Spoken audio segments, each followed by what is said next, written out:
and welcome to the 14th edition of Film ReVision, the online talk show that over the course of 2008 discusses 25 films from 25 years ago. In 1978, John Belushi became more or less the first Saturday Night Live alum to cross over to the big screen with his supporting role in Animal House. That paved the way for his leading role in the film The Blues Brothers alongside his SNL partner Dan Aykroyd. And the success of that film paved the way for films like Bill Murray in Stripes or Eddie Murphy in 48 Hours. After Belushi's drug-related death in 1982, Aykroyd needed a new partner. And who better than Eddie Murphy, fresh off his success from Hours. And what better vehicle, really, than Trading Places, today's film for discussion, which reunited Aykroyd with his Blues Brothers director, John Landis.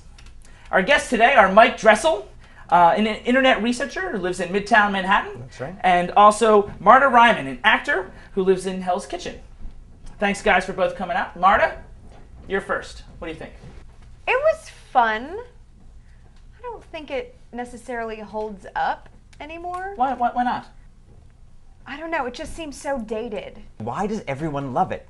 I mean, it's fine, but I don't love it. I think it's brilliant, actually. Really? Yeah. I actually thought this is one damn taut comedy. Wilder-esque in its precision. Script-wise, it is tight. I mean, they did a really good job, but I don't think it's great. Yeah, I don't think it really breaks any boundary. I don't think it breaks any cliches. I mean, it's pretty formulaic.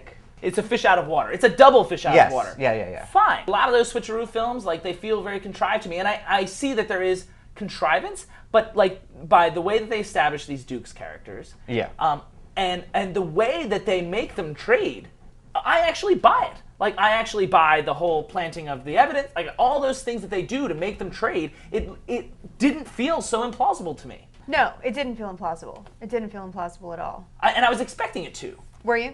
I mean, like, I hadn't seen it maybe 10 years. And I mean, I enjoyed it, but I actually feel like I enjoy it more now. Like, I was like, wow, this is good. There are definitely some laugh out loud moments. There was some not good even, bits. Not even the funniness, but I mean, like, all the elements of direction, framing, staging, like, even like little detailed shots, like the moment when he comes out of the, Eddie Murphy's racing from the police and he comes out and all those guns come in. Oh, yeah. I thought that was really, is a good idea. I love the way he stages the scenes when Eddie Murphy pretends to have no legs, like all these things, and the film moves, right? It does move. It totally moves. Yeah. What house party is this that the girls are just going to take their tops off? I'm sorry. That scene was hideous. Like, that was so... What? The nudity in that scene was so contrived. Jamie Lee Curtis, great, beautiful, keep her in. But also Jamie Lee Curtis is like, she's going to take off her, her hooker wig and her hooker top and then go to bed with those giant earrings on.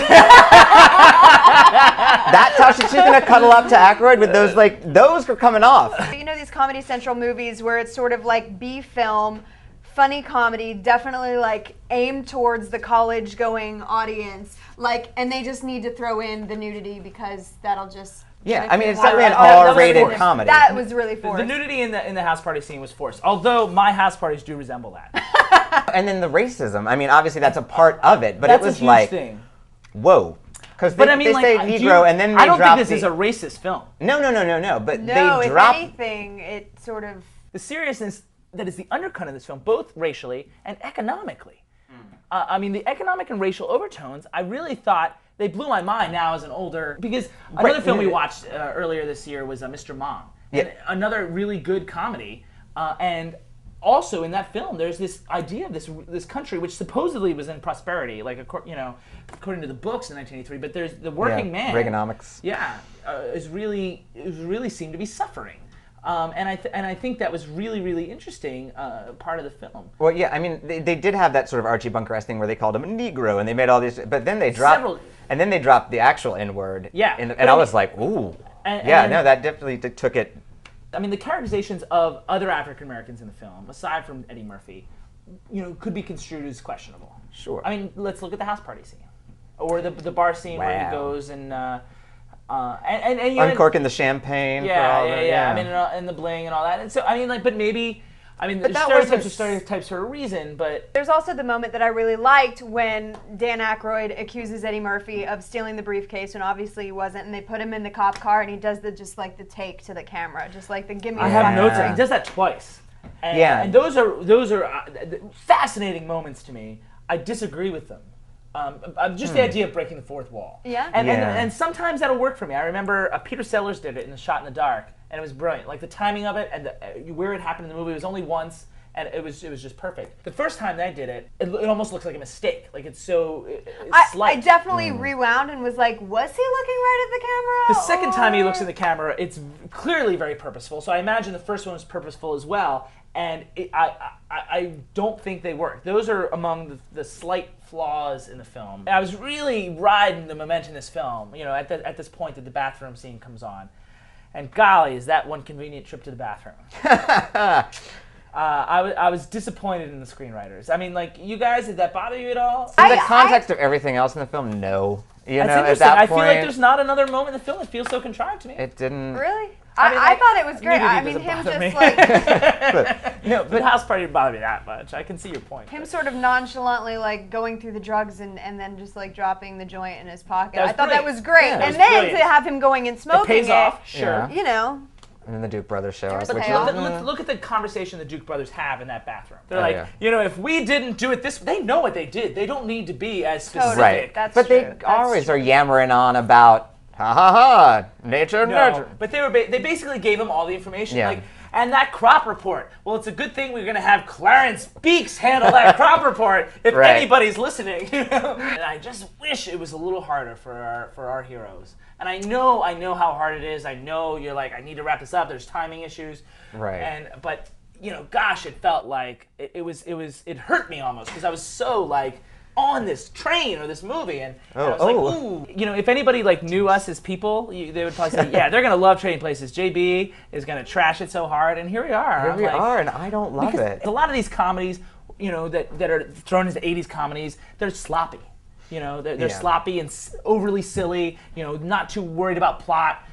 Focus on the laughs. It's more farce, yeah. This, to me, the plot was good. I mean, I enjoyed the plot. All right, I will say I got on board when they finally teamed up because no matter how I felt, it was like, all right, I'm on board for this. We're gonna stick it to the man. People talk about John Landis, I'm like, yeah, whatever. This movie showed skill. All right, closing thoughts. Closing thoughts.